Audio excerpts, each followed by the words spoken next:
자, 오늘 사도행전 21장 말씀입니다. 그래도 갑니다. 그래도 갑니다.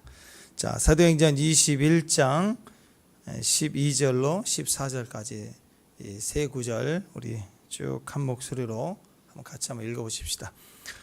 21장 12절, 13절, 14절까지 다 같이 한 목소리 읽겠습니다. 시작.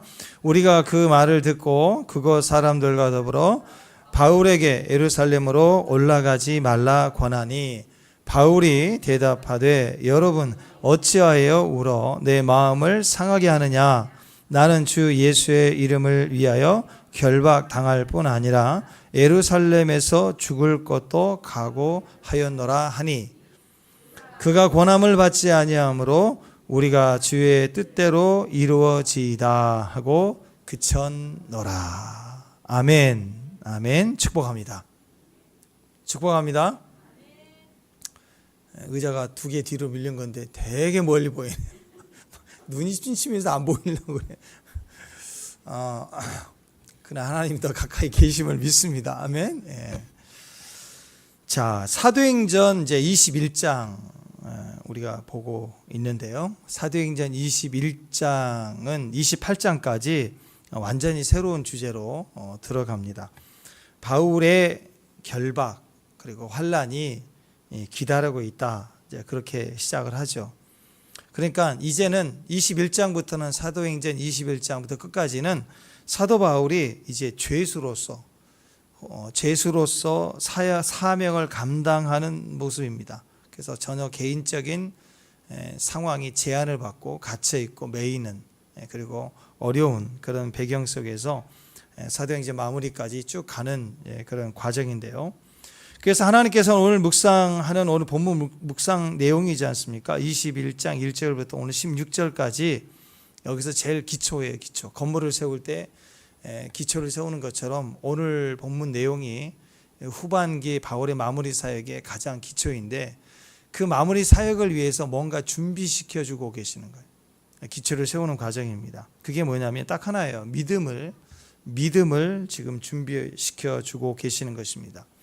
이 마지막 때 우리도 마찬가지죠. 어떤 상황이 와도 우리의 믿음만 준비되어진다면 어떤 조건이나 어떤 상황이나, 오늘 예언적인 그 내용이 뭐였습니까? 네가 이렇게 결박당한다, 네가 이렇게 환난을 당할 것이다, 이런 분명한 성령의 계시가 있는 상황일지라도 우리는 얼마든지 끝까지 사명 감당한다, 돌파할 수 있다. 우리가 이것을 우리가 보여주고 있다라는 것입니다. 자, 믿음이 뭐예요? 믿음이 중요하겠죠.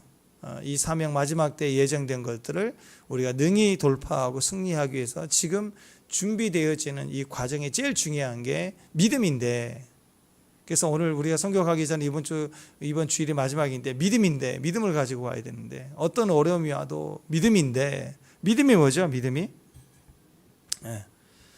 매일 집안을 막 어지럽히고 야단해도 반복해서 소리를 치고 말을 해도 듣지 않는 고집 피우는 5살짜리 개구장이 금쪽이가 하나 있는데, 엄마가 너무 고민을 한 거예요. 그래서 안 되겠어, 저녁에 잠잘 때 금쪽이 옆에 가가지고 잠들기 전에 이렇게 안아주면서 얘기를 했어요.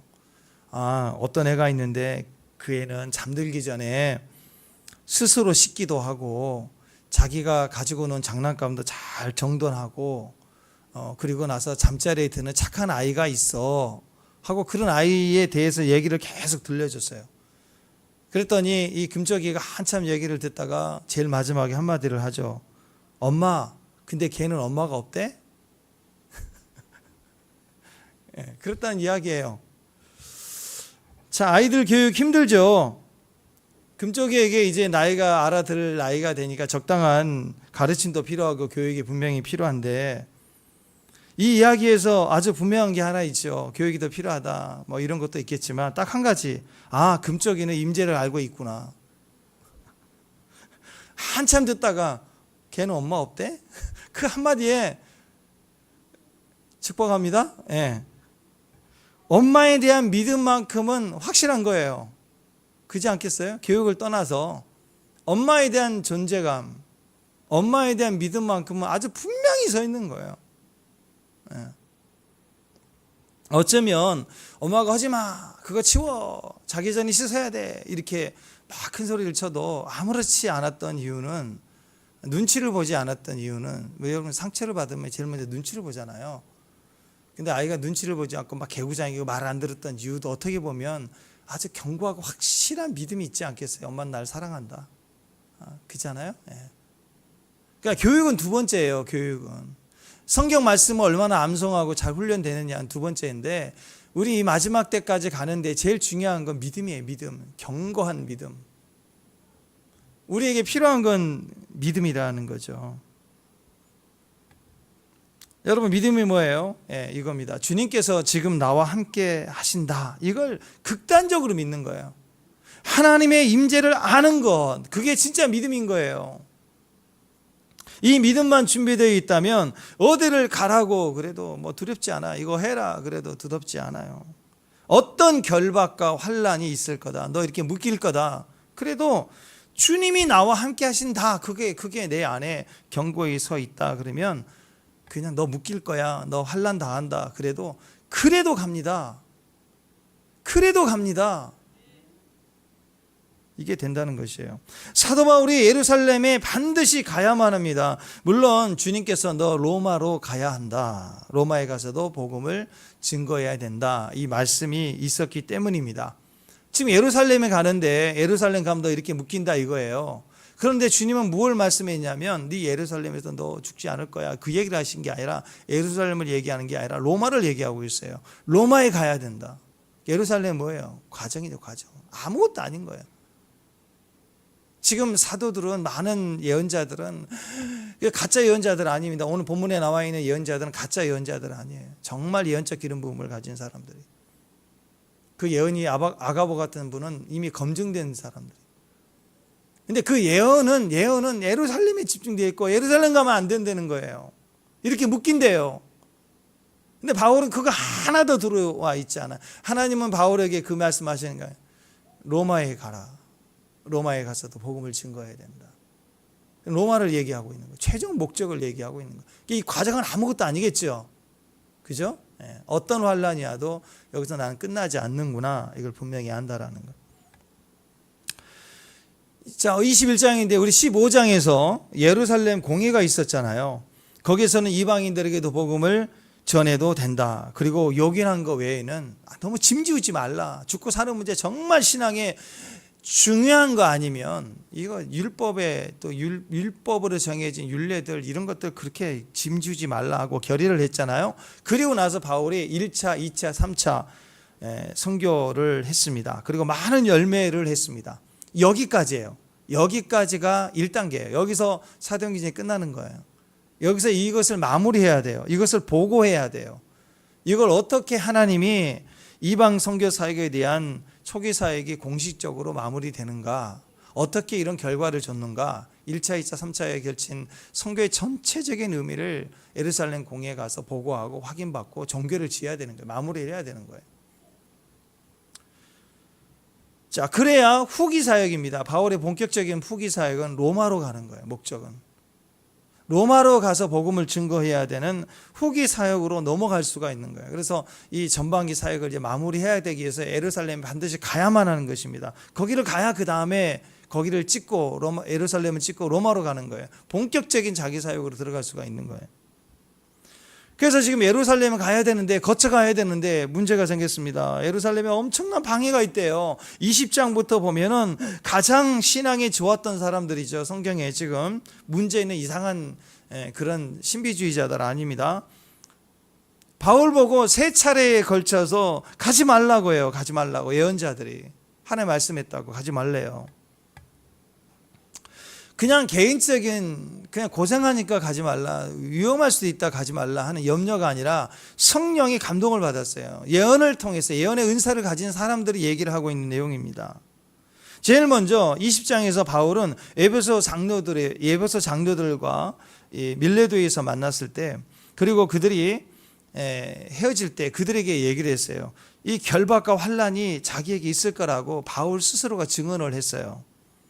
에베소 장로들이 그냥 그들에게 염려해서 말한 게 아니라 성령입니다. 오직 성령. 바울은 성령을 통해서 나에게 결박과 환란이 있다는 걸 스스로 바울이 알고 있었어요. 바울이 먼저 분명히 알고 있었어요. 자, 20장 23절 한번 보십시다. 자, 시작. 오직 성령이 각 성에서 내게 증언하여 결박과 환란이 나를 기다린다 하시나. 바울이 분명하게 얘기하고 있어요. 각 성에서 지금까지 여러 번에 걸쳐서 예언이 있었대요. 그리고 자기도 알고 있어요. 결박과 환란이 있을 거라는 것. 분명히 본인이 알고 있어요. 예언적으로. 그리고 시작이 뭐예요? 자, 23절 시작이 어떻게 해요? 오직 성령이 그랬죠. 오직 성령이에요. 가짜 영이 아니에요. 오직 성령이 자기와 많은 형제들 사이에 각성을 거쳐 올 때마다 확인을 해준 상황이에요. 분명히 빼도 박도 못하는 거예요. 이런 일이 있대요. 두 번째, 두로에 도착했을 때 거기에 7일간 머물렀을 때 거기에 제자들을 만났는데 그 제자들이 와가지고 성령의 감동을 전합니다. 제자들이 말이 아니라 성령의 감동이에요. 바울더러 예루살렘 가지 말래요. 자, 보세요. 21장 4절 시작. 제자들을 찾아 여기서 7일을 머물렀더니 그 제자들의 성령의 감동으로 바울더러 예루살렘에 들어가지 말라 하더라. 성령의 감동이에요. 가지 말래요. 이제 바울도 알고 있었고 여러 번에 걸쳐 경험했었고 그리고 이제 또 본격적으로 자기 제일 친한 제자들이 성령에 충만해서 성령의 감동으로 예언을 하는데 가지 말래요. 자, 그리고 오늘 또 8절부터 보면 빌립 집사 집에 갔어요. 이 빌립 집사가 보통 사람입니까? 그죠? 사마리아상에 어마어마한 부흥을 일으키고 또 이디오피아 내시를 만나서 아프리카에 부흥을 시작하잖아요. 불을 땡겼잖아요. 아프리카 부흥의 시작이 이 빌립 집사거든요. 이디오피아 내시를 통해서. 엄청나게 쓰임받은 영적 거장 아니에요? 그 빌립 집사를 만났어요.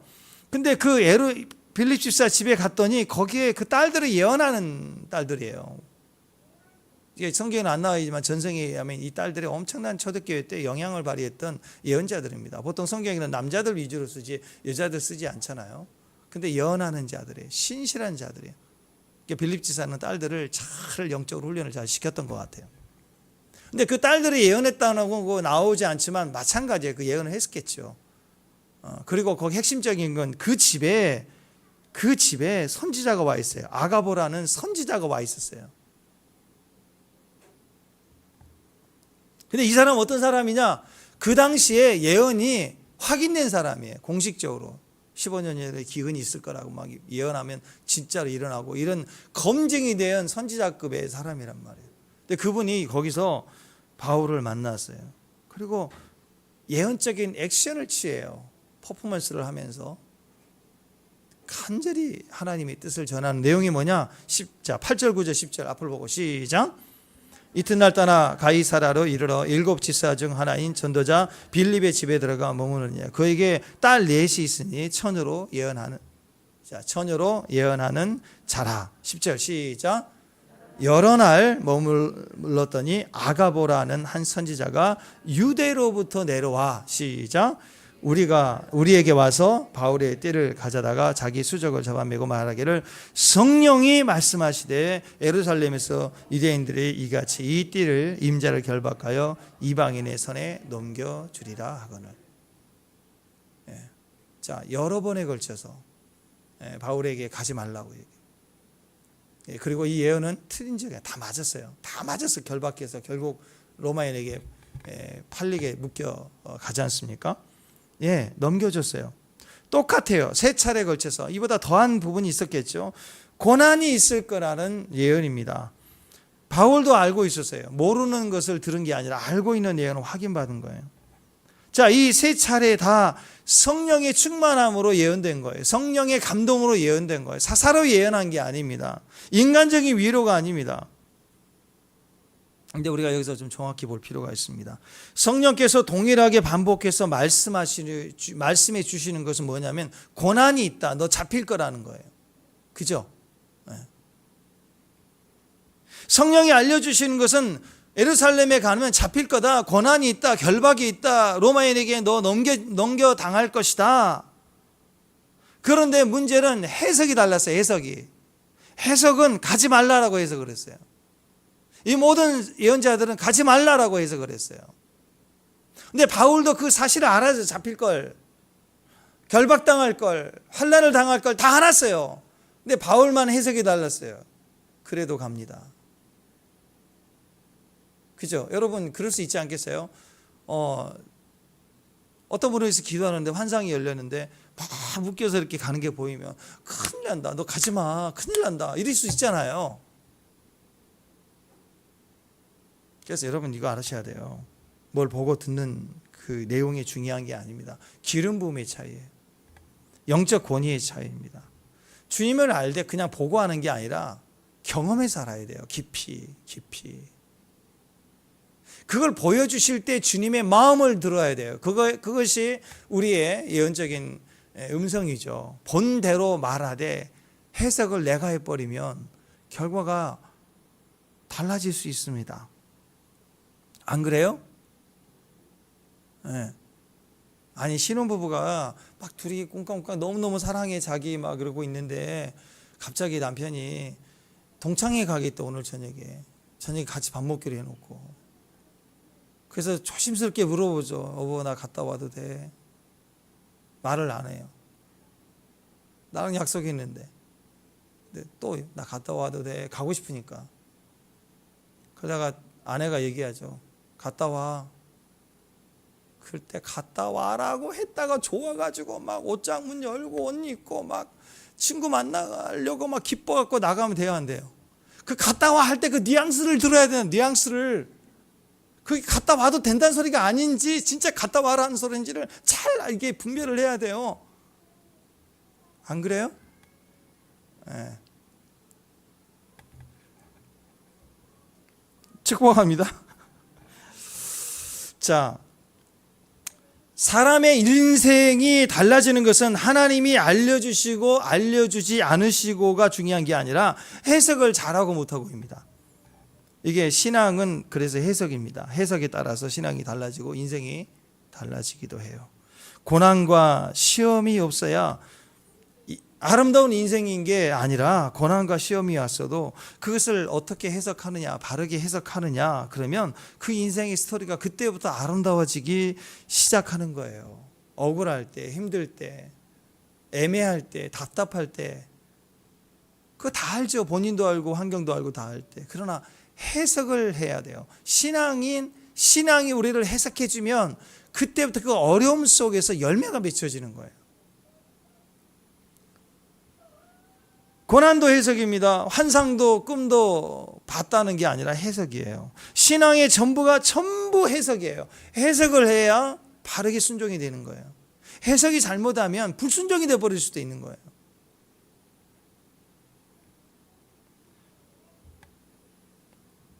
엄마가 500원짜리 동전 2개 주면서 하나는 교회 가면서 아이스크림 하나 사 먹고 하나는 헌금해라. 애가 기분 좋아서 가다가 중간에 급하게 가다가 돌뿌리에 넘어져 가지고 동전 2개 중에 하나가 따로록 굴러가 가지고 하수구로 빠져버렸네. 그러니까 아이가 무릎을 털고 일어서면서 아이고 하나님이 벌써 하나님 몫을 가져가셨네.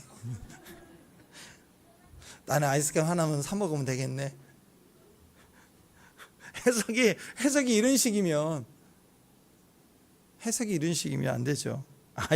아이일 경우에 그런 거 아니겠습니다. 잘못된 해석의 특징이 그렇죠. 자기 이익이 기준이 되는 거, 자기 편안함, 내 만족이 기준이 되는 해석입니다.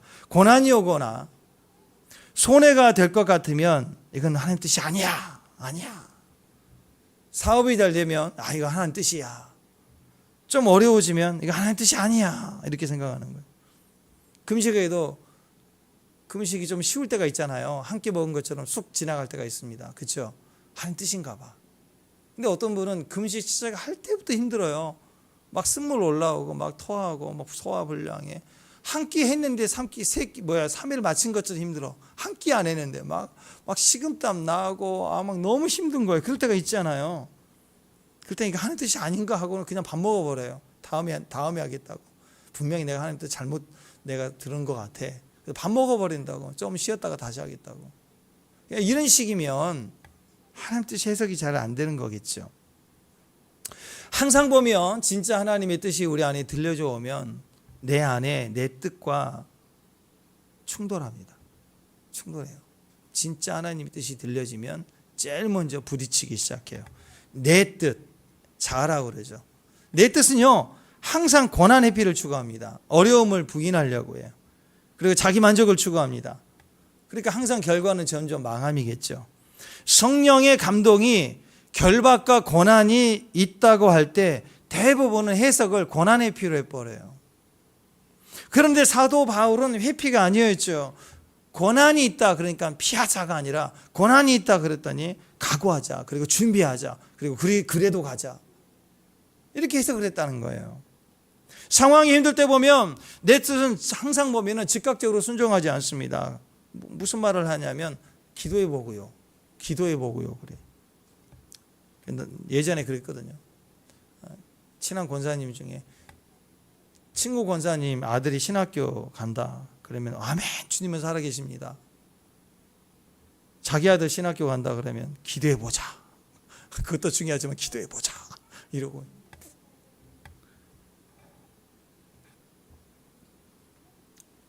그러고 나서 따로 얘기하죠. 내가 예수 잘 믿으라고 그랬지 언제 신학교 가라고 그랬냐. 너무 잘 믿지 마, 너무 뜨거우면 안 돼, 거기까지. 그리고 교회 가는 것도 막 감시하려고 그래. 아니, 그래요. 자식 중에서도 좀 아프고 또 많이 힘들고 또 가끔씩 사고도 치고 그런 아이가 있으면 주여 이 아이가 변화돼서 주의 일 가기를 원합니다, 막 그런 기도를 한다. 아들 중에 제일 똑똑하고 잘 나가고 공부도 잘하고 기대남이죠. 우리 장남이 갑자기 어느 날 신학교 간다 그러면 얘야 기도해보자. 사람 마음이 그런 마음이 있다라는 거죠. 계속 부딪히는 것은 항상 하나님의 주시는 말씀과 내 뜻은 이렇게 부딪혀 오는 거예요. 정말 분명한 음성일수록 우리는 부딪히게 돼 있습니다. 많은 경우 우리가 주의 뜻을 잘 모르겠습니다 할 때가 있습니다. 근데 가만히 생각해 보면 저는 하나님 뜻이 무엇인지 잘 모르겠어요 이렇게 얘기하신 분들을 볼 때 가만히 보면 그게 거짓말일 때가 많아요. 주의 뜻이 무엇인지 모르는 게 아니라 주의 뜻대로 하기 싫은 거예요. 그래서 항상 흐릿해요. 모호하다고요. 주의 뜻을 모르는 것처럼 말을 하지만 사실은 알고 있는데 싫은 거예요. 아니, 주의 뜻을 모르면 매달려야죠. 알려달라고 막 붙들려야죠. 결정해야 되는데 주의 뜻대로 결정할 수 있도록 도와달라고 막 더 안 들리고 모호하면 더 기도해야 되는 거 아니에요? 근데 자기가 알고 있는데 듣기 싫을 때는요 기도 안 해요. 뱅뱅 돌아요. 그러고 나서 변명하듯이 요즘 주님 뜻 잘 모르겠어요 이렇게 얘기하고 지나간다고. 근데 기도를 안 해. 더 안 해. 왜? 말씀하실까 봐. 목사님하고 상담을 안 해. 그 얘기 할까 봐. 인사만 하고 얼른 가요. 왜? 그 얘기 할까 봐. 순종하라 할까 봐. 정말 주의 뜻을 알고 싶은가? 정말 하나님의 음성에 분명한 사람이 되고 싶은가? 제일 쉬운 방법이 있습니다. 산에 가서 산기도하는 소리가 아니라 지금 내가 내 삶에 주님이 이미 우리에게 말씀해 주신 것들 있죠. 이미 내가 듣고 있는 것들 있죠. 뭐 있어요? 뭐 간단한 주일 성수하라 그부터 시작해서 큐티 해라, 그죠? 제 얘기가 아니죠. 하나님께서 저를 통해서 여러분 큐티 하라고 얘기한 거잖아요. 그러니까 그렇게 알고 있는 것에 대해서 결단을 해보는 거예요. 거기서부터 결단을 하고 이미 듣고 있는 것에 대한 순종을 한번 해보라는 거예요. 해보면 그 음성의 범위가 점점 넓어지고 구체적으로 돼가요. 그러니까 듣는다는 것은 귀의 문제가 아닙니다. 청각의 문제가 아니에요. 보청기 문제가 아니라고요. 마음의 문제예요. 어떤 분들은 하나님의 음성을 잘 듣고 싶은데 안 들린대. 그래서 보청기 달듯이 무슨 은사가 있어서 확 안수하면 뭐가 확 들어가서 듣게 되는 줄 알아요. 아니에요. 마음의 문제예요. 마음이 고장나고 마음이 거룩하지 않으면 안 들려요. 안 들리게 돼 있다고. 근데 어디 가서 기도받고 뭔가 뚫리고 영을 뚫는다 해가지고 자꾸 그런 식으로 가면 이상해진다고요. 듣는 것은 귀의 문제가 아닙니다. 마음의 문제입니다. 하나님의 음성이 선명하게 들린다고 하는 것은 우리의 마음의 태도가 그렇다라는 거예요. 우리 중심만 준비가 된다면 주의 뜻을 따라 선명하게 갈 수 있는 거예요. 왜 하나님이 많은 성령의 사람들을 통해서 바울의 상황을 예언해 줬지만 그들에겐 그 다음이 안 들렸어요. 그 다음이 안 들리니까 자기가 아는 인간적 해석으로 전하는 거예요. 가지 말라고. 어려울 거라고. 근데 바울은 어려울 거라는 것도 성령의 감동으로 알았지만 너는 가야 된다, 로마로 가야 된다는 말은 다른 사람들에게는 안 했어요. 바울에게만 해준 거예요. 왜? 바울만이 갈 수 있기 때문에. 그래서 예언이라는 것은 기능이 아니에요. 중심이고 마음인 거예요. 가라 할 때 그 뉘앙스예요. 뉘앙스. 그것까지 들을 수 있어야 되고, 따로 한적한 곳에서 예수님이 산상수훈에서 다 말씀해 주시지만 또 제자들에게는 따로 또 가르쳐 주셨잖아요. 그래요. 이거 친밀함이에요. 친밀함 속에서 알려주시는 거예요.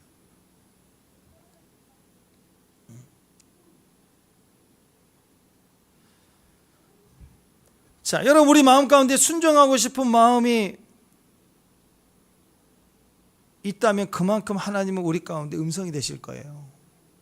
하나님 음성을 듣기를 원하지만 내 마음의 2% 정도만큼은 약간 흐릿하고 모호하잖아요. 그러면 그만큼이 불순종하고 싶은 마음이 있는 거예요.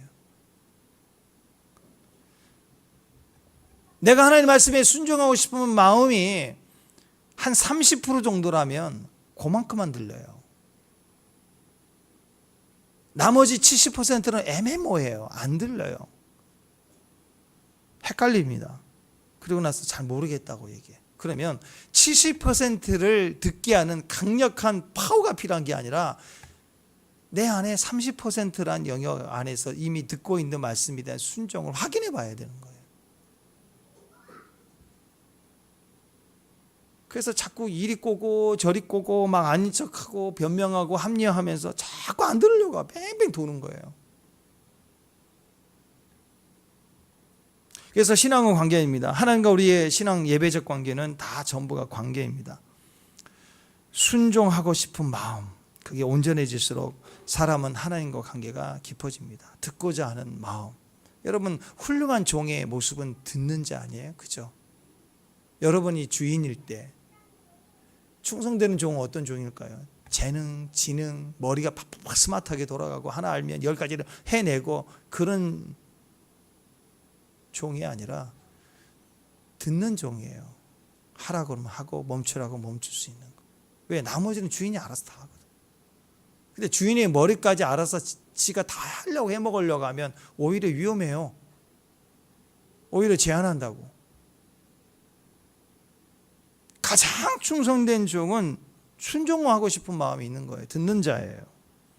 이런 사람은 고난이 주어지는데도 하나님과 관계 때문에 가는 거예요. 고난 때문에 안 가는 게 아니라 고난이 아무리 커도 하나님과의 관계 때문에 가는 거예요. 하라고 하는 일을 하게 되는 거예요. 내가 힘들더라도 하나님의 뜻이면 내가 순종합니다. 그 마음이 있기 때문에 그 어려움도 밀고 나갈 수가 있는 거예요. 그 사람에게는 하나님의 뜻이 선명해지고 하나님의 역사도 분명해지는 거예요. 근데 그 영역에서 순종이 없고 밀고 나감이 없고 그냥 막히면 부정하면 힘들면 제껴버리고 피해버리고 숨어버리고 못 들은 척해버리고 막 그러면 주인이 다 알거든요. 주인이 다 아니까 그 다음부터 안 시킨다고요. 그럼 안 시켜서 자유하다고 좋아해요? 망하는 거예요. 망하는 거예요. 그 다음 찬스가 없는 거예요. 탈락한 거예요. 지금 현재 우리나라 교회 모든 신앙의 핵심 여러 가지가 있겠지만 제가 보기에는 오늘 주일을 생각하면서 그런 마음이 들었어요. 주일 성수라는 개념, 이거 너무 많이 흐려졌구나. 너무 흐려졌어요. 제가 어렸을 때마다 주일 성수는 주일을 지킨다는 게 절대적이었어요. 심지어는 버스 타고도 안 갔어요. 차비 낸다, 돈 쓴다고. 약간 극단적이지만 그랬다고. 장 볼 거 토요일 날 장 보고 주일 날은 장 안 봤다고요. 돈 안 쓰려고 했다고. 근데 코로나 이후에 가나안 성도 안 나가, 꼬꾸라니 가나안. 그래서 가나안 성도라고 하는데 그 개념 자체가 우리 가운데 있다라고 하는 말이 의미하는 것은 주일 성수라는 개념이 완전히 흐려져 버려서 선명하지 못해요. 자, 사업하시는 분들 중 주일은 쉽니다. 이 문구가 언제부턴가 거의 없어졌죠. 거의 없어져요. 요즘 어떻게 하죠? 직원들은 일 시키고 주일날 일 시키고 사장님이니까 오전 예배 잘 드리고 오후에는 출근하고. 그게 상식이에요, 상식. 주일성수의 개념과 다른 거라고 생각을 해요. 지금 요즘 그래요, 다. 자, 어떤 게 맞냐 틀리냐를 떠나서 흐려진 건 분명한 거예요. 그죠? 어떤 분은 주일 하루 음식, 주일이죠. 토요일 주일. 주일 하루 매상이 한 달 렌트비예요. 자, 그런데 주일은 쉽니다. 굉장히 어렵죠. 근데 그걸 하는 분이 있어요. 얼마나 생각이 많았겠어요. 옆에서도 이 사람 저 사람 말이 많지요. 심지어 교회에서도 어떤 분들은 지혜롭게 해야지. 이런 말도 있지 않겠습니까? 가장 핫할 시간이에요. 가장 중요한 시간인데 장사 하루 멈추면 하루 렌트비라, 아니 한 달 렌트비라니까요. 엄청난 손해죠. 요즘같이 힘들 때 하루 문 닫으면 시청거래요.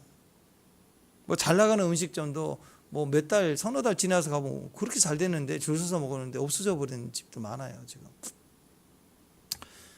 근데 그 가운데서 그것을 포기하면 그만큼 물질이 힘들겠죠. 당장 물질이 힘들겠지만 그러나 그때 자라나는 게 있다고요. 신앙의 자라남이 거기 있다고요. 그분은 그것 때문에 멈추는 거라고요. 멈출 줄 아는 거예요. 지혜가 없거나 장사의 수단이 없어서가 아니라고. 신앙이 자꾸 고질적이어서 그런 게 아니라고요. 왜 장사하신 분들이 숫자가 없겠어요? 더 밝아요. 옆에서 말한 사람마다 현장에서 책임자는 숫자에 더 밝아요.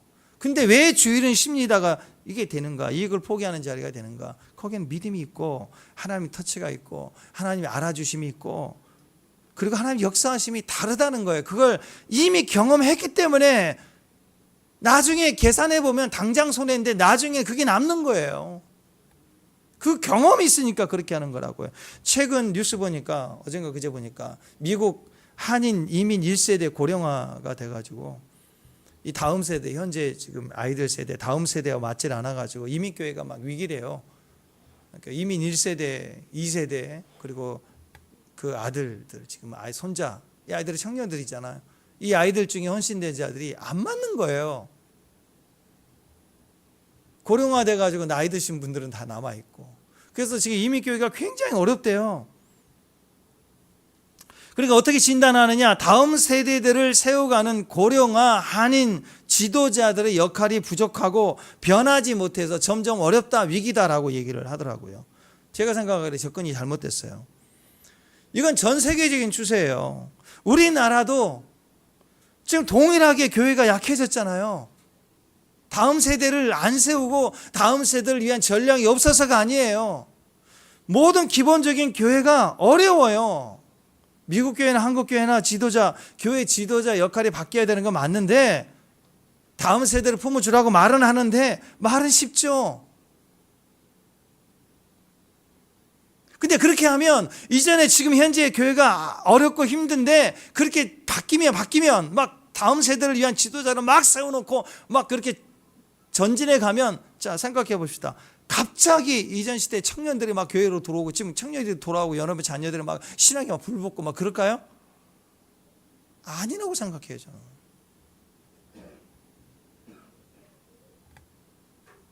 왜냐하면 그걸 확인해 줄 수 있는 게 지금 다른 것보다도 주일 성수라고 하는 이 주일 정신이 이미 흐려져 버렸어요. 이것부터 흐려져 있다고. 이게 흐려져 있다고. 절대적이지가 않아요.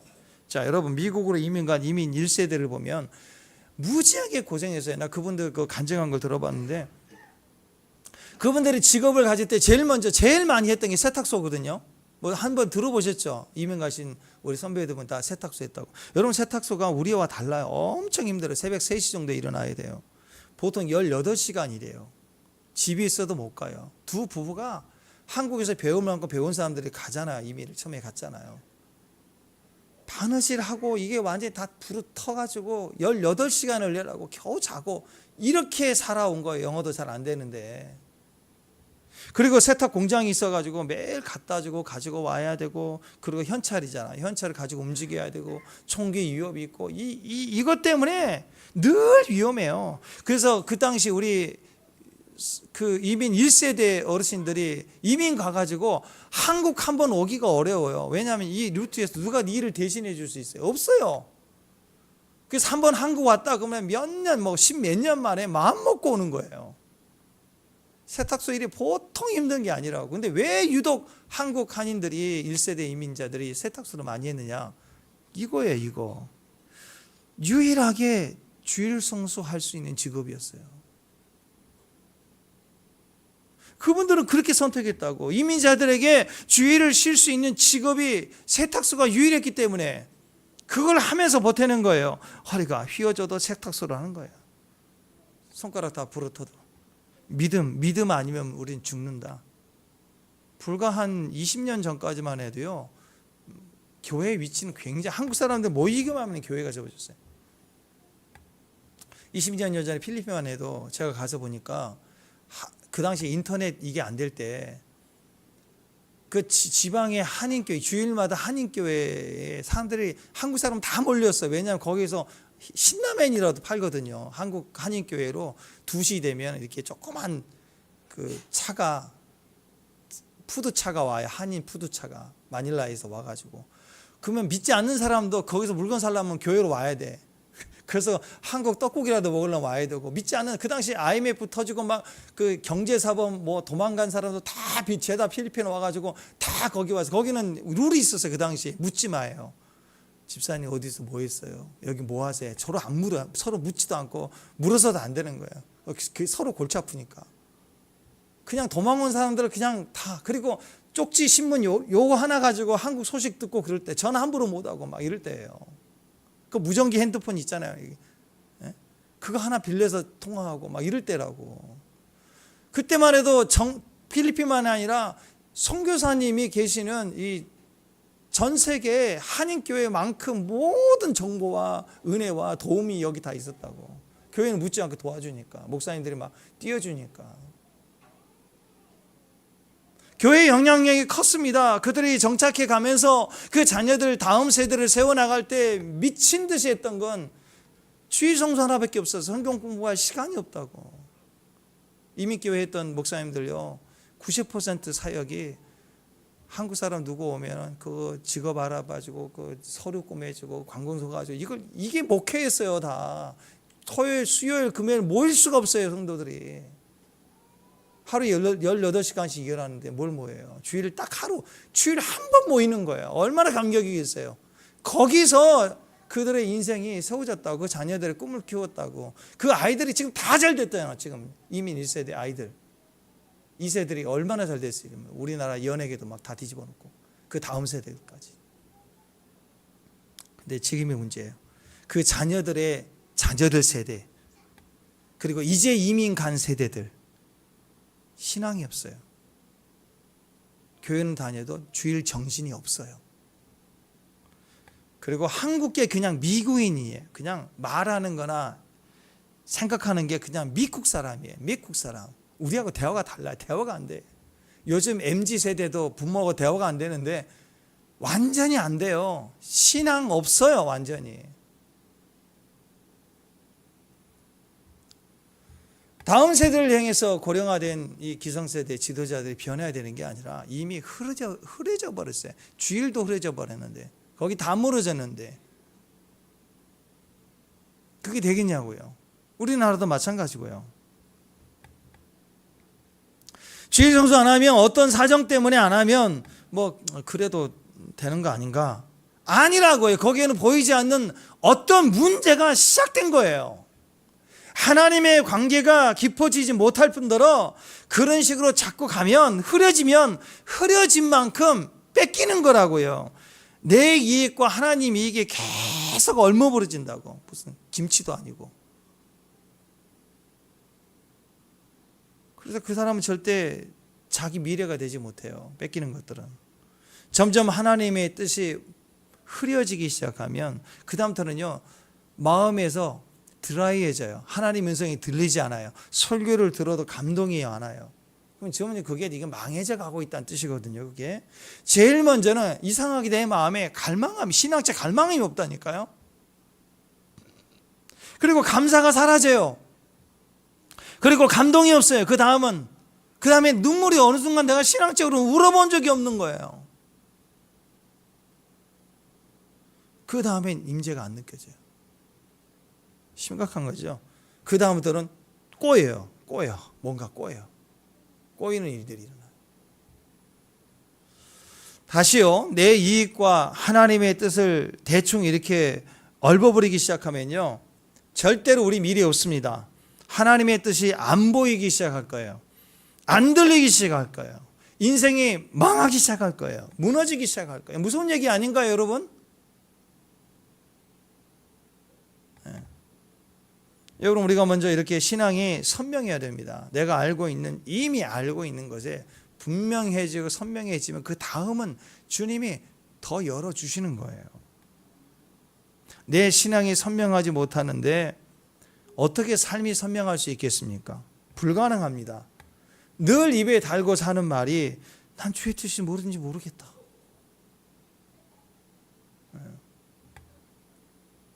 주의 뜻이 무엇인지 모르겠다고요? 알고 싶지 않은 거죠. 알고 싶지 않은. 잘 보세요. 하나님께서 우리에게 알려주세요. 알려주신다. 하나님 분명히 알려주시는 분이에요. 성경의 시작은 하나님이에요. 인간이 아니라고요. 태초에 하나님이 천지를 창조하셨어요. 그럼 예수님 이 땅에 우리를 찾아오셨어요. 주권으로. 우리가 예수님을 안 게 아니라. 우리의 구원의 길을 주셨다고. 구원의 길이 되어주신 거예요. 천지 창조에서도 다 창조하고 제일 마지막이 우리예요.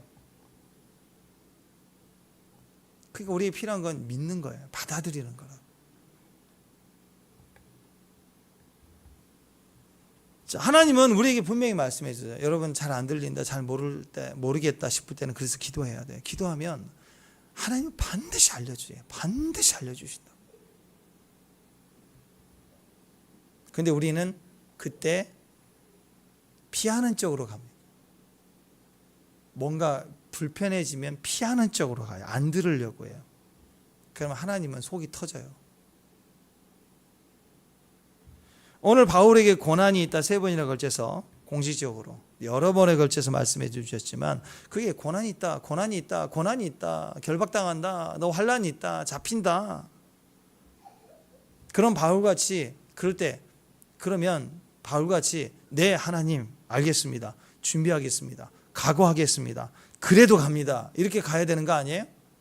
이게 믿음의 종이라는 거예요. 근데 알려주자마자 안 간대. 알려줬더니 그건 가지 말란 뜻인가 봐. 이건 해석이 잘못된 거죠. 이번에 인도 선교 가면 날씨 무지 덥대요. 벌써 막 40도 50. 어제 아까 집사님 그러시는데 막 수도가에 물을 틀었는데 물이 뜨거운 물 나온다. 온천수인가? 관이 하도 달궈져가지고 지금 막 덥다 그러는데 또 우기래. 우기 비가 막 많이 올 수도 있대요. 에어컨 없고 있어도 전기 끊어지고. 예전에 2014년 갔을 때 바라나시 갔을 때 호텔에 전기가 끊어져가지고 엄청 침대에서 샤워하고 막 옛날 우리 전기 끊어진 것처럼 한 번씩 딱 끊어져요.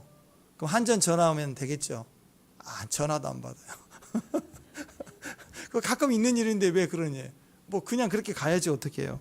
전기 끊어진대요. 그럼 선풍기도 안 된대요. 물은 석회가 많아요. 머리 감으면 푸석거려요. 모기, 벌레 우리를 막 엄청 알러비하고 사랑하고 달려든대요. 자, 이렇게 좀 어려움이 있다고 알려주면 이 말은 뭐예요? 샴푸나 수건이나 모기약이나 뭐 이런 거 개인적으로 좀 준비하라고 목사님 얘기해 주시는 거구나. 이렇게 생각해야 되는 거 아니에요? 그죠? 네. 그래. 그러면 물도 안 나올 수 있고. 그러면 아주마 파마 해야 되겠다. 아주마 파마 해가지고 일주일 내내 그냥 버틸 수 있는 머리 좀 돼야 되겠다. 뭐 석회 뭐 이렇게 좀 그렇지. 석회에 강한 머리는 빡빡이야. 그래서 저도 팍 깎아버리는 거예요. 석회 뭐. 이걸 준비하라고 준비. 아니면 또 뭐 안 되는데 물티슈 맞아. 물티슈라고 해서 비상용으로 좀 닦고 뭐 할 수 있지. 물티슈 준비하면 되겠구나. 이렇게 환경에 적응하도록 각오하고 준비하고 가라고 알려주는 거거든. 너 이렇게 잡힌다는 소리가. 근데 그걸 가지 말라라고 해석하는 거예요.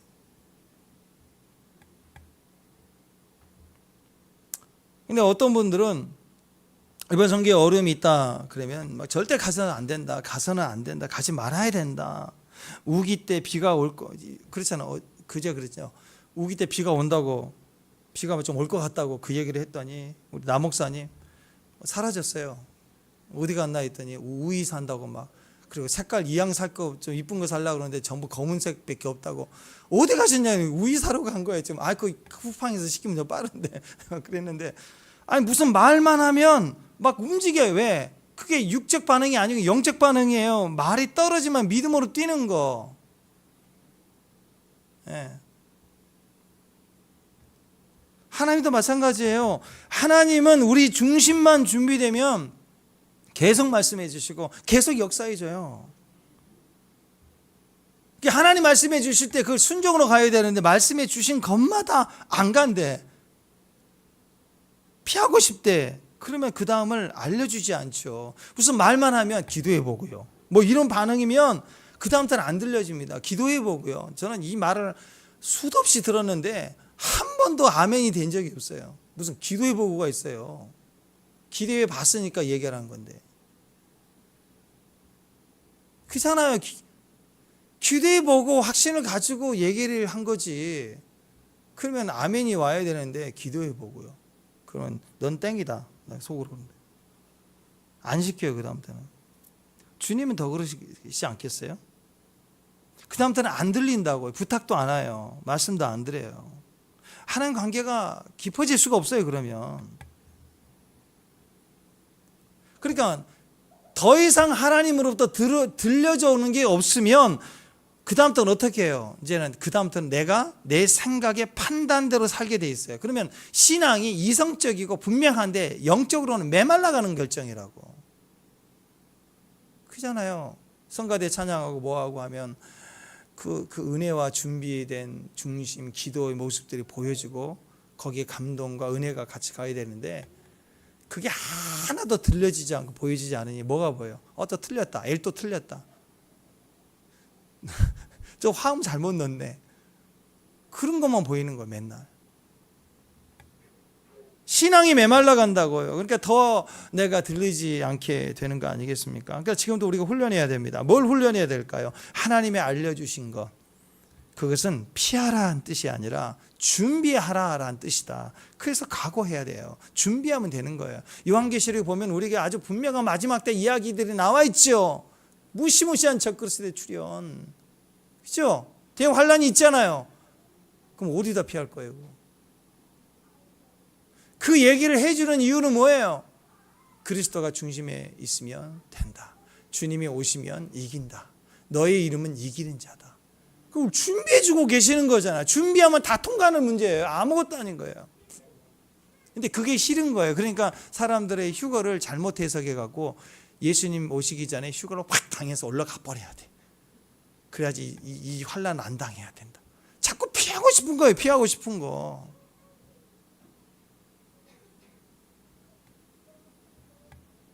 우리가 훈련해야 됩니다. 그래서 오늘 그 내용이에요. 사도 바울이 환난과 어려움이 있다는 것은 성령의 계시를 3번이나 반복해서 우리에게 듣고 알았다 해도 그래도 갑니다. 그래도 갑니다. 이 고백하는 사람이 되라고 말씀하고 있습니다. 구약의 선지자들을 한번 보십시오. 하나님께서 미리 있을 일을 다 알려줬어요. 그렇죠? 예를 들어 모세에게도 야, 너 바로에게 가라 그랬을 때 모세에게 분명히 말씀해 줬어요. 출애굽기 3장 20절에 보면은 야, 네가 바로에게 말을 할 때 바로는 네 말 안 들을 거야. 뒤지게 맞고 나서 그리고 너희를 보낼 거야. 다 알려줬다고요. 애굽 왕이 갔더니 허락도 안 해. 알려줬다고요. 자, 그러면 하나님이 알려줬으면 가봐야 내 말 안 들을 거니까 안 가야 돼요? 가야죠. 그렇게 해석한다고. 그렇게 그래도 가는 거예요. 지금 이 사회도 마찬가지입니다. 선교 간다는 것도 마찬가지입니다. 심지어 교회도 그렇고 우리 각 가정도 마찬가지입니다. 너가 하는 말, 네가 기도하고 전하는 말 들을 사람 없어. 안 들을 거야. 심지어 네 애들도 안 들을 거야. 그러면 안 전해야 돼요? 기도 안 해도 돼요 이제? 그 말이 아니죠. 기도하라, 전하라, 포기하지 마라. 그래도 전해라. 특히 예레미야를 보세요. 대표적인 예죠. 유다 망한다. 성전 파괴될 것이다. 바벨론에게 항복해야 된다. 그게 하나님 뜻이다. 그거 이스라엘 백성들은 누가 듣겠어요? 누가 봐도 거짓 선지자가 하는 예언이죠. 그렇게 느껴질 거 아니에요. 어떻게 하나님의 성전이 파괴되고 이 나라가 어떻게 망하냐. 그리고 포로로 끌려가는 게 하나님 뜻이라니. 저 예레미야 미쳤구나. 막 그럴 거 아니에요. 그리고 40년 동안 예언했는데 안 들으니까 사람들이 상대하는 예레미야는 어떤 존재예요? 아주 그냥 바퀴벌레 같이 느껴지는 거예요. 구덩이에 파서 가둬버리고 막 가둬버리고 안 들으려고 막 난리를 치우잖아요. 그럼 예레미야는 그 상황을 알고도 들었음에도 불구하고 갔어요, 안 갔어요? 가야 돼요. 가야 되는 거예요. 알았으니까 안 가는 게 아니라 알았으니까 각오하고 준비하고 가는 거예요. 각오하고 준비하라고 알려주는 거예요. 그대로 부정적일 것이라는 걸. 네 말 아무도 안 들을 거야. 그러면 가지 말란 뜻이 아니라 준비하고 가라. 끊임없이 해라. 내가 너와 함께한다. 그 얘기 아니겠습니까? 지금도 마찬가지입니다. 우리가 진짜로 하나님 앞에 일을 하면, 하나님의 일을 하기 시작하면 환영받고 칭찬받는 것이 아니라 요고도 먹고 오해당하고 비판당하고 공격당하고, 그게 자연스러운 거예요. 자연스러운 거예요. 그러므로 해요, 안 해요? 해야 되는 거예요. 뭘 하면 되죠? 각오하면 되고 믿음 준비하면 되는 거고. 지금도 그런 사람이 있어요. 어렵지만 한번 해봅시다. 어렵지만 한번 해봅시다. 그랬더니 목사님, 저는 좀 조용히 살고 싶어요. 조용히 살고 싶어요. 꽤나 조용히 살고 싶겠다. 그렇게 조용히 살고 싶으면 그냥 조용히 묻어버려야지. 그냥. 아니, 조용히 살고 싶다며요. 묻어버려야 돼. 그냥. 조용히 살고 싶다는 뜻이 무슨 뜻이에요? 아무것도 안 하겠다는 거, 하고 싶지 않다는 거, 하나님 뜻대로. 하나님이 알려주시면 그래도 갑니다. 그게 돼야 되는 거 아니겠습니까? 하나님께서 하나님 일을 하는데, 우리가 하나님 일을 하는데 그래서 제일 필요한 것이 겸손함이에요. 내 뜻을 죽이고 하나님 뜻을 붙드는 겸손함. 거기에서부터 하나님이 풀어가시는 거예요. 내가 풀어가는 게 아니라고. 하나님이 풀어가신다고. 그래서 그 겸손함 때문에 먼저는 우리가 비참해져야 되고, 내가 무너져 가야 되고, 내가 모욕을 당해야 되고, 그게 필요한 거예요. 그래서 내가 무너지고 깨질수록 그래도 갑니다가 나오는 거예요. 그게 성도의 삶이라는 것입니다. 그러니까 영적 거장들 속에, 성경에 나와 있는 영적 거장들 속에서도 유독 사도 바울이 이렇게 빛나는 이유가 여기 있는 거예요. 오늘 20장, 21장 계속 보여주는 게 뭐냐? 거기 보니까 지금 이 내용에 성령 팝니다, 은사 팝니다, 예언 팝니다, 소위 말해서 떴다 봤다 하는 사람들이에요. 이 사람들이 여기 나와 있는 최소한 이 사람들은 가짜들이 아닙니다. 진짜 성령으로 예언하는 사람들이고, 특히 아가보라는 선지자는 예언이 검증된 사람이에요. 선지자급이라고요. 바울 빼고, 그러나 이 모든 사람들은 한결같은 반응이에요. 예언은 맞았는데 해석은 가지 말래요.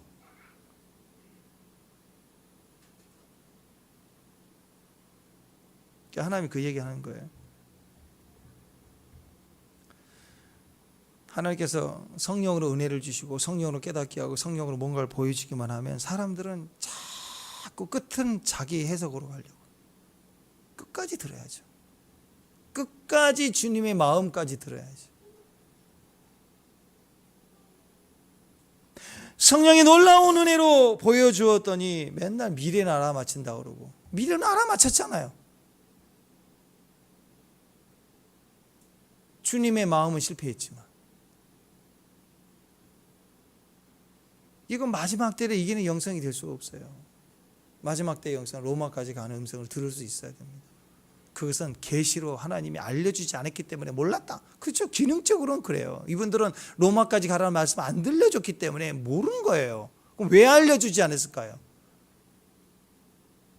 예루살렘에 붙잡히는 것만 보여줘도 가지 말라고 예언할 정도니 본인들은 가겠어요? 이 사람들의 영성은 안 가는 사람들이에요. 이분들에게 바울처럼 자기가 예루살렘에 가면 핍박이 있을 거다 이런 게 보여주는 순간 안 가는 사람들이에요. 이 사람들은. 그러니까 그 다음 계시가 없어요. 마음의 계시가 없고 깊은 보좌의 계시가 없는 거예요. 겉만 휘두르는 거예요. 알아맞히는 걸로 예언이라고 그래요. 그 마지막 때를 통과해 가는 예언은 그래서 계시적 예언이 아닙니다. 신부의 영성이에요. 엄마는 알아도 포기하잖아요. 그죠? 아니 솔로몬의 재판에 진짜 엄마, 가짜 엄마 둘 다 알죠. 머리로는. 근데 진짜 엄마는 억울해도 이성을 깨죠. 포기를 하는 거예요. 사람만 있어도. 진짜는 그래요. 진짜는 신부의 영성이에요. 마음이 인이쳐져야 돼요. 중심이 사랑이 아니면 안 되는 거예요. 나를 다 끝장낼 수 있는 계시가 진짜 계신 거예요. 바울만이 심장 뛰었어요. 로마에 대한. 예루살렘 붙잡히는 거 아무것도 아닌 거예요. 이거 아무것도 아닌 거예요. 이거. 나는 로마에 심장 뛰는데, 예수님 보좌에 심장이 뛰는 사람인데 뭐 이게 문제겠어요? 이거 병정놀이지 이거. 근데 그 병정놀이감 이렇게 묶이는 거 그거 가지고 난리를 치는 거예요. 가지 말라. 주님이 이런 사람 쓰겠어요? 이거 뭐 하나 보여주면 벌쩍벌쩍 뛰고 가지 말라.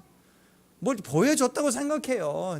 저는 그 예언들을 보면, 우리나라도 보면 이런저런 예언하는 사람들 보면 이해는 가요. 인간적으로 이해는 가요. 오직 그러니까 좀 깨달아라고. 뭐 전쟁 뭐 이런 뭐 카드가 있다고 합시다. 그럴 수도 있죠. 근데 그거 하나 말하면 뭐 엄청난 보좌의 계시를 안 것처럼 막 떠버리고 다니고, 또 그걸 듣고 또 뭐 또 뒤집어지는 사람도 있고 보면 참 대단한 거. 주님이 이 백성을 가지고 이런 수준을 가지고 하나님 무슨 일을 하실까? 너무 답답할 때가 많아요. 우리도 마찬가지입니다. 지식, 재능, 능력 다 가지고 있어요. 성령으로 세상을 판단할 수 있는 지혜도 있고, 성령 충만하고 계시적인 은사도 있고, 꿈도 환상도 열리고. 여러분 이 정도 되면 우리 신앙적 로망 아닌가요? 저도 그런 모습 갈망합니다. 저도 그랬으면 좋겠어요. 영역과 재력을 다 가진 믿음의 종들 뭐 얼마나 대단해요. 막 저도 그랬으면 좋겠어요. 막 쫙 열린다 떴다. 권사님이라 와보세요. 내가 다 봐줄게. 쫙 파버리고 막. 거기다가 뭐 이상말도 안 해. 말씀도 깊어. 젠틀하고. 나도 그런 모습 닮아보고 싶어 정말. 그런데 그런 기회와 지식, 계시, 능력, 영역 다 가졌는데 문제는 자기 이익을 위해서만 써. 내 뜻 안에서만 써먹어. 조금 부정적이고 불편한 것은 아니다라고 치부해버리고 맨날 그렇게만 가버리면 그 인생의 은사 가지고 초라해진다고요. 그 지식 갖고, 그 복음의 엄청난 말씀을 가지고 인생이 초라하다고. 하나님 나라에 아무것도 아닌 거예요. 시끄러운 깡통인 거예요. 주님은 귀하게 여기진 않아요. 그 많은 계시, 능력, 은사, 지식 그거 갖고 뭐 했느냐? 맨날 지 이익 위하는 거. 요즘 너무 답답해요. 그 조금 알려줬더니 그거 가지고 사람 막 끌어모아서 은사놀이 하고 있고, 종교놀이 하고 있고, 뭐 또 정치를 해야 되는데 또 사람 끌어모아서 정치놀이 하면서 이익 보고 있고, 아주 얄팍하고 천박한 인생 아니에요? 하나님 은사, 하나님의 이름을 가지고. 여러분, 그래서 알려고 하면 안 돼요. 그냥 몰라도 돼. 뭐 모르면 안 되나요? 좀 모르면 어때요? 몰라도 괜찮아요. 그냥 주님 신뢰하면서 하루하루 가면 되는 거예요. 우리가 스스로 보기에도 초라하고 내 인생은 되는 게 없고 아직 늘 아파 있고 힘들지만 건강한 사람들에게 예수 믿으라고 전할 수 있는 거, 그게 부끄러움이라고 그랬죠. 내가 복음을 부끄러워하지 않는 거. 그죠? 아파. 나는 골골해. 매일 골골. 근데 건강한 사람에게 예수 믿어야 된다. 내가 다 망했어. 신용불량이 다 망했는데 부자인 사람 만날 때 예수 믿어야 된다.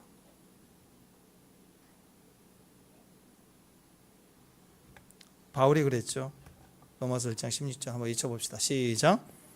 내가 복음을 부끄러워하지 아니하는 이 복음은 모든 믿는 자에게 구원을 주시는 하나님의 능력이 됨이라. 먼저는 유대인이요 그리고 헬라인에게. 내 생각은 나는 망한 자고 부자인데 내 말 듣겠냐? 내가 부끄러운 거예요. 나는 되는 일이 없어요. 다 망했어요. 건강도 안 돼. 근데 돈도 많고 잘 나가고 사업도 성공하고 그리고 똑똑하고 그런 사람을 만났을 때 복음을 전한다고 할 때 나를 우습게 여기지 않겠는가? 그건 네 생각이에요. 바울은 복음을 얘기하고 있어. 복음을 부끄러워하지 않는다는 거예요. 나를 부끄러워하는 거죠. 우리는 나를 전하는 게 아니고 복음을 전하는 거기 때문에 내 상황과 상관없이 모든 자에게 구원을 주시는 능력이 복음인 거예요. 그래서 내가 아파도 하나님 너를 치료했다고 얘기해 줘야 되고, 너는 형통할 거라고 얘기해 줘야 되고, 내가 기도했으니 일어날 거라고 얘기해 줘야 되고. 복음을 전하는 거죠. 나를 전하는 게 아니에요. 주님만 신뢰하고 주님만 믿고 가면은요, 아는 게 없어요. 무지해요. 병들었어요. 괜찮아요. 우리는 믿고 가는 신앙이에요. 알고 가는 게 아니고. 그러면 그 다음은 주님이 알려주시고 주님이 일을 하기 시작하신다는 거예요. 믿음으로 준비하고 그리고 가는 거예요. 붙잡혀 가야 될 존재여도 괜찮아요. 나에게 꿈은 로마니까. 하나님이 우리의 영광스러운 뜻 아니겠습니까? 그것만을 위해서 가는 거예요. 예수님은 메시아예요. 몰랐겠어요? 메시아인데. 메시아가 뭘 몰라요? 전지전능인데. 근데도 예수님은 뭐라고 기도했어요? 누가 보고? 시작. 이르시되 아버지여, 만일 아버지의 뜻이거든 이 잔을 내게서 옮기시오. 그러나 내 원대로 마옵시고 아버지의 뜻대로 되기를 원하나이다. 그래요. 다시는 메시아인데도 듣기를 원했어요. 자기 뜻을 내려놨어요. 아버지 뜻을 붙들고 기도했어요.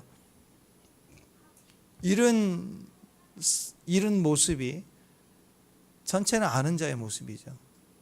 성령의 사람의 모습인 거예요. 봐도 몰라요, 우리는. 아멘? 네, 알아도 몰라요.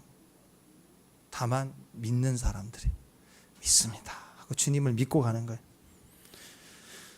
네, 그래서 여러분 가다 보면 평탄함이 있어요. 평탄함이 있으면 누리세요. 깨지면 돌진하는 거고, 죽을 때가 되면 죽는 거고, 뭐 알고 가냐 믿고 가지 늘 얘기하지 않습니까? 우리가 주의 길을 가다 보면 실패도 있습니다. 항상 내 뜻대로 다 되나요? 아니에요. 내 뜻대로 안 되고 내가 망할 때도 있고 내가 죽을 때도 있어요. 그래서 우리가 하나님 앞에서 죽을 수는 있지만 멈출 수는 없어요. 그게 신앙의 모습입니다. 그리고 사실 따져보면 주의 길을 가면요, 함부로 안 죽어요. 여러분 절대 안 죽어요. 하나님이 보호해 주시는데요, 쉽게 안 죽어요, 인간이. 그러니까 어느 순간에는 하나님 우리를 보호하지 않으신 게 아니라 죽는 게 사명일 때는 죽어야 되는 거예요. 아무리 초자연적으로 건강을 받고 뭐 감기 한번 안 걸리면서 100세를 지금 살아왔다 할지라도 여러분 언젠가는 죽을 거 아니에요. 안 죽어요? 혹시 안 죽으실 분?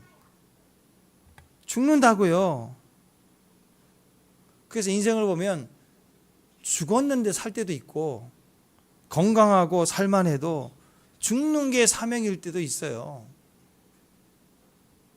그럼 죽을 때 어떻게 죽느냐, 그게 중요한 거 아니겠습니까?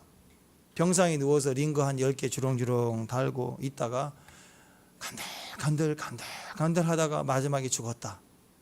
이렇게 죽고 싶어요?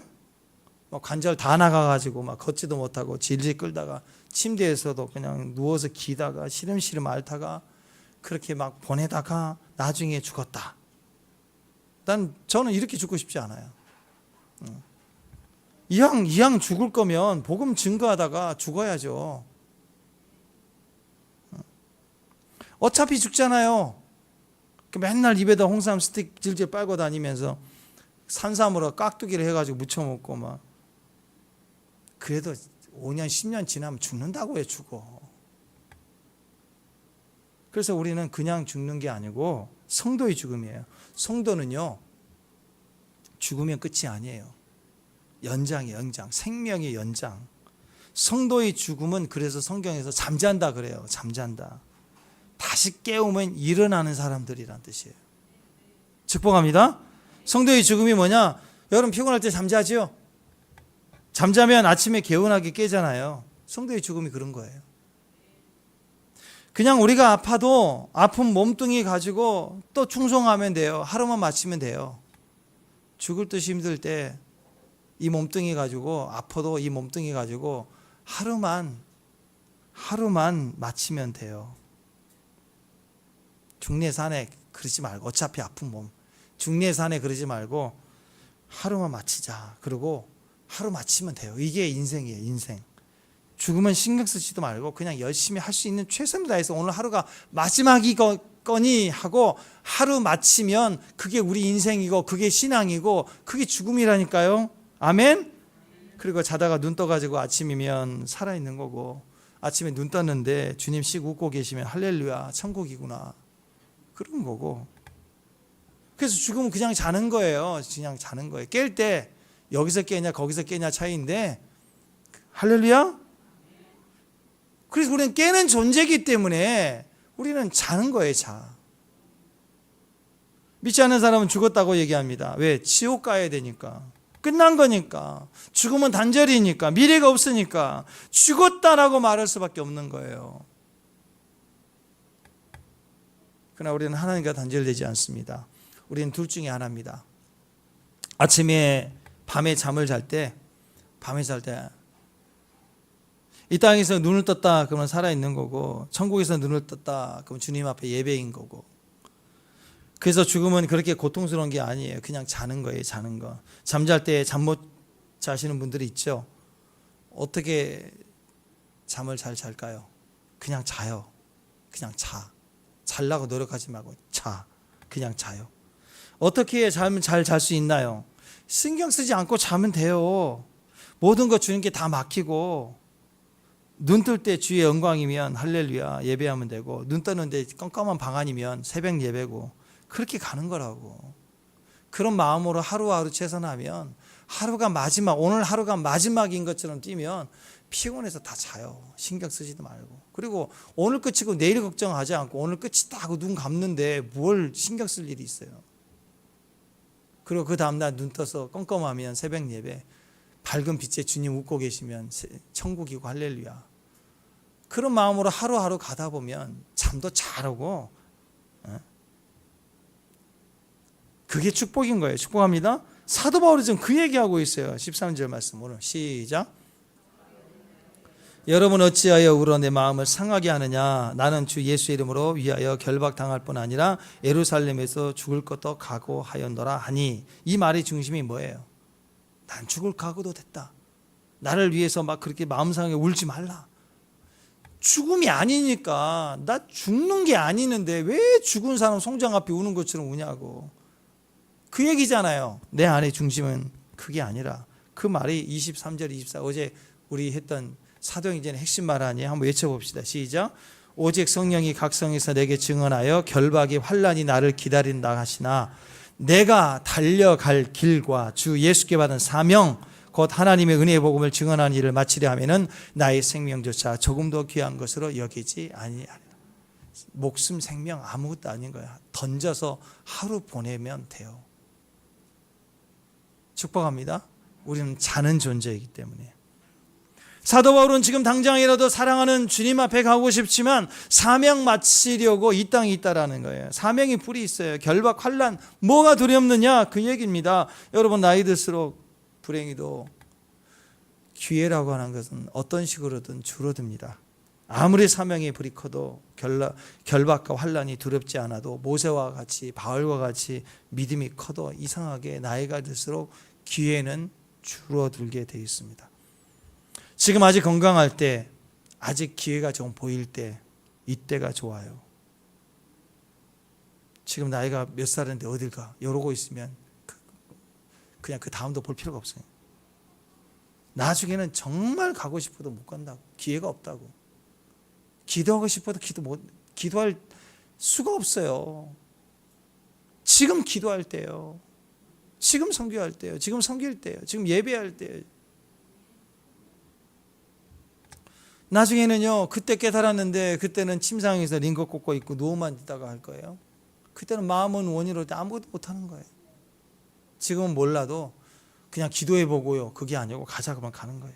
갈 때 가더라도 주님께서 우리에게 주신 것들에 이제 충성을 다하는 모습 가지고, 내일부터가 아니라 지금부터, 지금 할 수 있는 것부터 내가 하나씩 충성해가는 모습, 그게 기름 부음이에요. 기름 부음. 그 자리에 기름이 뚝뚝뚝 떨어지는 거예요. 뚝뚝뚝. 그래서 여러분, 하나님께서 지금 우리에게 주신 것들에 대해서 충성하는 모습이 지금 내 안에 있어야 됩니다. 지금 내 말씀, 내 충성하는 자리, 내 블레싱의 주소가 없기 때문에 그냥 종말론 뭐 이런저런 얘기할 때 발작거려요. 전쟁이다, 기근이다, 적그리스도다, 무슨 베리십이다. 그때 막 발작발작 뛰는 거예요. 그런 말만 터지면 발작발작 뛰는데, 사랑은 오래 참고, 십자가의 사랑, 예수는 그리스도, 순종, 인내하라, 이런 엄청난 말씀의 계시에 대해서는 막 지루해하고 듣기 싫어하고 식상해하고, 왜 또 그런 말씀이냐고 얘기하고, 그건 죽어도 싫은 거예요. 그런 말씀에는. 이런 식이면 우리가 믿음으로 서갈 수가 없다라는 것이죠. 미리 한번 전체적인 눈으로 한번 보십시오. 사도 바울이 지금 예루살렘에 가면 엄청난 결박과 환란이 있을 거라고 예언했어요. 가지 말라 그랬습니다. 울고 불고 막 인간적으로도 얘기하고 가지 말라고 지금 난리치고 있죠. 그런데 21장, 22장 이후 쭉 보세요. 28장까지 쭉 보십시오. 정말 예루살렘에 가고 로마에 갔을 때 사도 바울의 인생 어땠는 줄 아십니까?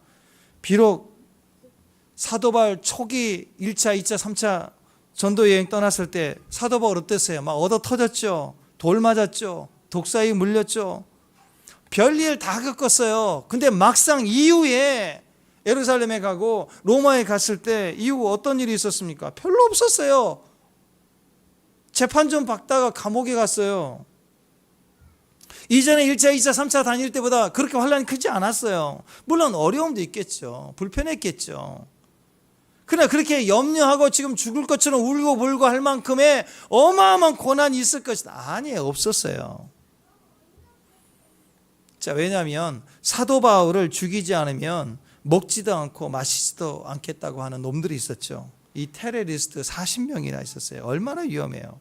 한번 생각해 봅시다. 지금 막 굶주려서 막 배고픈 호랑이 40마리가 으르렁거르렁 거리고 있어요. 지금 날 막 잡아먹겠다고 돌아다녀요. 그러니까 얼마나 위험해요. 이 상황만 보면 사도 바울이 예루살렘에 간다, 로마에 간다 그럴 때 얼마나 위험하겠어요. 인생 최대 위기 아닌가요? 사자가 풀어져서 사자 40마리가 막 으르렁거리고 있는데 지나가야 된다는 게 얼마나 두렵고 위험하겠습니까? 그러면 우리가 그 상황이라면 어떻게 돌아다녀야 돼요? 가만히 있는 게, 안전한 곳에 있는 게 제일 좋죠. 그러니까 예언하는 자마다 가지 말라, 여기서 멈춰 있어라, 숨어 있어라, 막 이런 예언을 한 거예요. 근데 한번 생각해 봐요. 지금 40마리 호랑이를 이렇게 우리에 가다 놨는데 쇠창문을 열고 풀어놔 버렸어요. 이제 그럼 이 40마리의 사자가 막 휘젓고 다닐 거 아니에요. 사도 바울만 잡아먹으려고 막 으르렁거려 배고픈데. 그러면 사도 바울 입장에서 제일 안전한 곳은 어딜까요?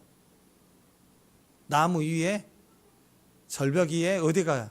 제일 안전한 곳은 우리로 들어가야 돼요. 우리로 들어가서 문 잠가버려야 돼요. 제일 안전해요. 돌아다니면 언제 잡힐지 몰라요. 자다가 잡힐지도 몰라요.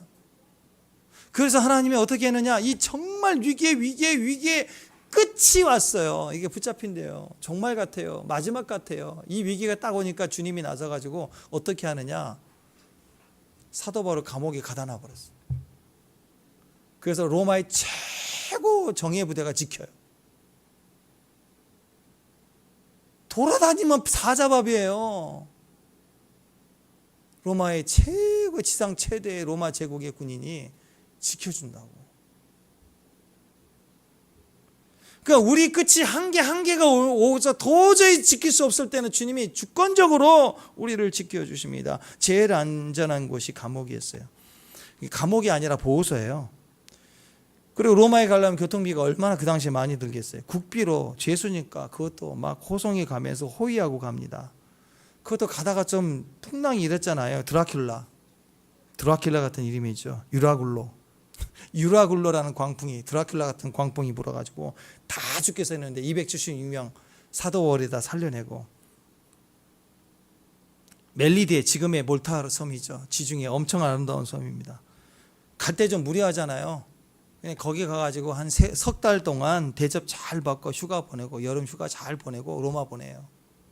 거기서 막 뱀에 물렸는데 살았으니까 신이다 그러고 막 난리 났잖아요. 막 주장 뭐 해주고 기도해주고 막 대접 잘 받고 로마로 들어갑니다. 막상 로마에 갔더니 엄청나게 두들겨 많고 감옥에 갇혀느니 아니에요. 군사 하나 붙여주고는 감시할 정도로 자유롭게 풀어줬어요. 그러니까 한번 생각해 보세요. 감시는 무슨 감시예요? 말이 감시지. 개인 경호원이죠 뭐. 그렇잖아요. 로마에 가서도 완전히 보호해줬어요.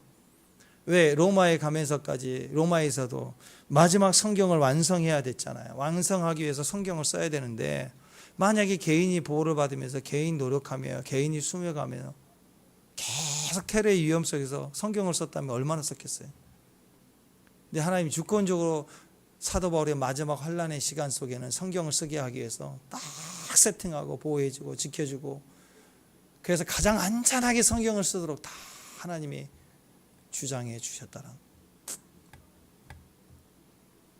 그러니까 우리는 그래, 뭐 하나 보이지만 지레 겁먹고 발작하고 두려워하고 심한 고난이다 난리치는데, 그리고 내가 가장 내 생각에 안전지대라고 생각하는 곳에 가서 숨어 있기를 원하는데 내가 생각하는 안전지대가 제일 위험해요.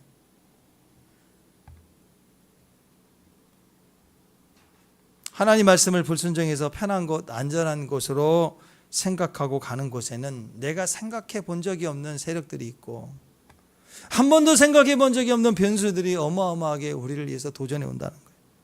아마 죽을 고생할 거예요. 하나님 말씀대로 순종해 가면 당장 잡혀 사자굴에 들어가는 것처럼 보이지만 거기가 제일 안전한 곳이에요. 사실 사자들도요, 몇 번 경험해 봐서 알아요. 우리 같은 사람이 사자굴로 들어오면요 되게 힘들어한다고요. 사자들이 그래요. 막 자기는 배고파서 막 사람 들어오면 잡아먹어야 되는데, 저번에 다니엘과에서 속한 다니엘이 들어왔더니 못 먹었잖아요. 잠자래. 배고픈데 잠자는 거 잠이 오나요? 사자들이 몇 번 경험해 봐가지고 다니엘과에 속한 사람이 들어오는 거 싫어한다고요. 다니엘을 모함했던 신하 정도 와야 좋아하는데, 우리 같은 사람 주의 말씀에 순종해서 사자굴에 들어가면 사자도 싫어해요. 하여튼 쟤들 또 왔다고. 배고파 죽겠는데. 모함한 간신들이나 좀 들어와야지. 하나님 말씀대로 순종하는 길은요, 우리가 사자우리로 들어가는 길 같아 보이지만 사실은 별거 아닙니다. 각오하고 그래도 갑니다 하면 살 길이고, 가장 안전한 길이고 가장 완벽한 길이에요. 내가 죽을 것 같은 그 상황을 지나가면 절대 안 죽어요. 절대 안 죽어. 절대 안 죽어요, 여러분. 안 죽어요. 안 죽어. 세상의 의사가 상황이 다 죽었다 해도 안 죽어요. 안 죽어. 내가 살 길 찾아가면 죽어요. 다 망해요. 그냥 두려워하지 마십시오. 우리는 로마로 가야 될 부르심을 입은 사도 바울처럼 우리는 하나님 보좌에 이르는 계시적인 사람들입니다. 신부들이에요.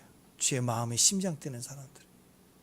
그 마음으로 주의 끝날까지 순종하고 갈 수 있는 믿음의 종들 되시길 바랍니다. 그러니까 주님께서 지금 우리에게 다가오셔서 나 지금 예루살렘에 있거든. 다른 얘기를 안 하죠. 자, 예를 들어서 여러분이 기도하는데 주님 오셔가지고 나 지금 예루살렘에 있거든. 그리고 그것도 약간 뒷말끝이 흐려요. 너는 이렇게 하라 하지 않고 나 지금 예루살렘에 있거든. 그리고 뒷말을 안 해. 그 말은 무슨 뜻이에요? 너 고난이 있을 거야. 힘들 거거든. 그러면 우리 말은 뭐예요? 그래도 가겠습니다. 왜? 가야죠. 우리 보고 가라고 하는 말씀이니까. 가보면 아무것도 아니라니까요. 준비하고 믿음만 준비되어 가면 아무것도 아니야. 가장 안전한 길, 가장 안전. 그게 승리하는 종들의 모습입니다. 그게 사는 길입니다. 어떤 상황에서도 믿음을 붙잡으십시오. 그 믿음은 내가 알고 듣고 있는 것에서부터 시작이 됩니다. 그 순종함이 명확하고 선명해질수록 대적이 손대지 못하는 강력한 주권적인 주님의 보호와 주님의 분명하시고 선명하신 계시와 또 우리를 인도해 가시는 길이 정확하게 우리 안에 세워질 줄을 믿습니다. 그러니까 믿는 거예요. 믿는 거. 믿음으로 승리하는 귀한 종 되시길 바랍니다. 다 같이 일어나십시오.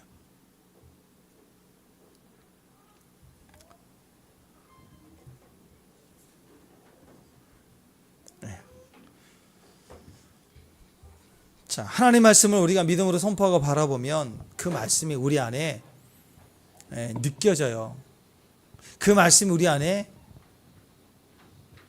울린다고요. 여러분이 십자가를 계속 보고 십자가를 또 말하고 십자가를 자꾸 기대하면 기대할수록 그 십자가가 자꾸 내 생각과 마음에 새겨집니다. 그리고 영적 세계에 내가 그것이 분명하게 세워지면 어둠의 영들은 내가 세워놓은 십자가에 걸리게 돼 있어요. 자, 눈을 감고 십자가를 한번 바라보십시오. 그 십자가를 바라보면 믿음으로 그 십자가를 바라보십시오. 믿음으로요, 믿음으로 십자가를 바라보면 지금 현재 내 안에 있는 내 모든 두려움과 염려와 고난과 질병과 통증은 십자가로 가게 돼 있어요. 바라보면 가게 돼 있어요. 갈라디아서 2장 20절에 내가 아니라 그리스도라고 했죠. 우리가 십자가에 못 박혀 죽었어요. 예수님의 죽으심은 우리를 위해 죽으신 거예요. 우리의 모든 저주, 우리의 질병, 우리가 받아야 할 형벌, 이 모든 것들을 대속해 짊어지셨어요. 그러니까 우리가 믿음으로 바라보는 순간 우리의 것이 십자가로 갑니다. 그리고 십자가에 속한 하나님의 모든 것들이 우리에게 들어오기 시작합니다. 자, 십자가를 한번 바라보세요. 믿음으로 바라보는 주님을 바라보십시오. 얼마나 그분이 우리를 사랑하시는지, 얼마나 그분이 우리를 소망하시는지, 그 비둘기 같은 눈으로 우리를 향하여 보시는 그 따스한 사랑을 바라보십시오. 하나님은 지금 우리를 축복하십니다. 여러분 몸에 지금 블레싱이 일어날 거예요. 십자가를 계속 바라보세요. 십자가를 바라보세요. 모든 영광을 하나님께,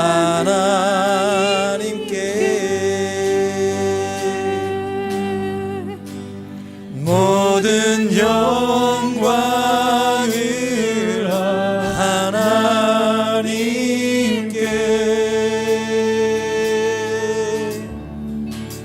온 마음과 뜻 다해 주 사모합니다. 모든 영광을 하나님께, 모든 영광을, 모든 영광 하나님께,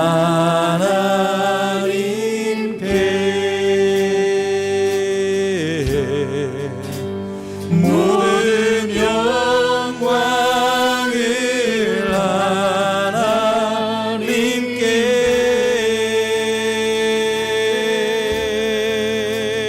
온 마음과 뜻 다해. 성령님 이곳에 임하소서.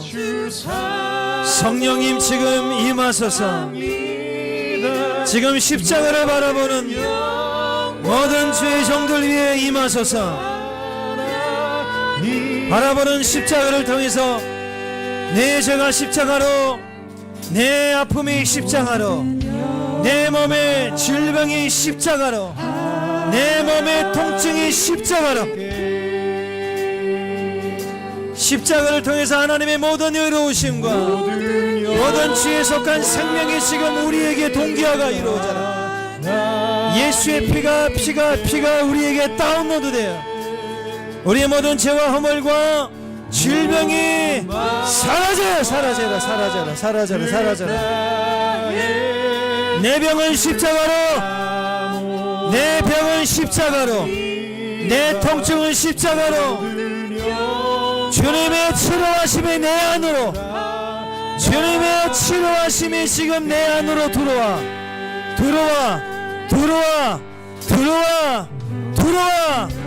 통증은 나가.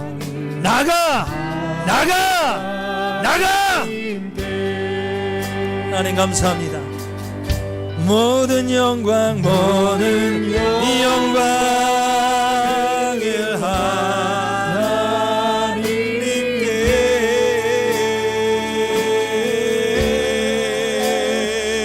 온 마음과 뜻 다해 주사모합니다.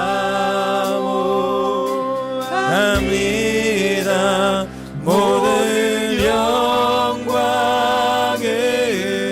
하나님께. 할렐루야. 십자가를 바라보십시오. 그리고 조용히 숨을 쉬세요. 십자가를 바라보세요. 그리고 가만히 숨을 쉬세요. 성령님께서 지금 우리 가운데 임하고 계세요. 그분의 손길이 지금 우리 안에 흘러들어오고 있습니다. 예수의 피가 보혈이 들어와요. 우리의 머리를 식히고 우리의 몸에 모든 불편한 모든 장기들, 통증이 있는 자리들을 씻어주고 있어요. 그분의 성령의 임재가 지금 우리 가운데 들어오고 있습니다. 우리 안에 있는 모든 헛덩어리들, 우리 안에 뭉쳐있는 모든 혈액들, 우리 안에 뭉쳐있는 모든 장기들의 고난들, 고통들, 증세들, 우울함들, 두려움들, 생각과 마음에 붙들고 있는 모든 것들 지금 호흡을 통해서 지금 나갈지어다. 혈관에서 우리의 뼈들 위에, 또 우리의 모든 세포와 피부 위에 붙어있는 모든 세력들을 나가.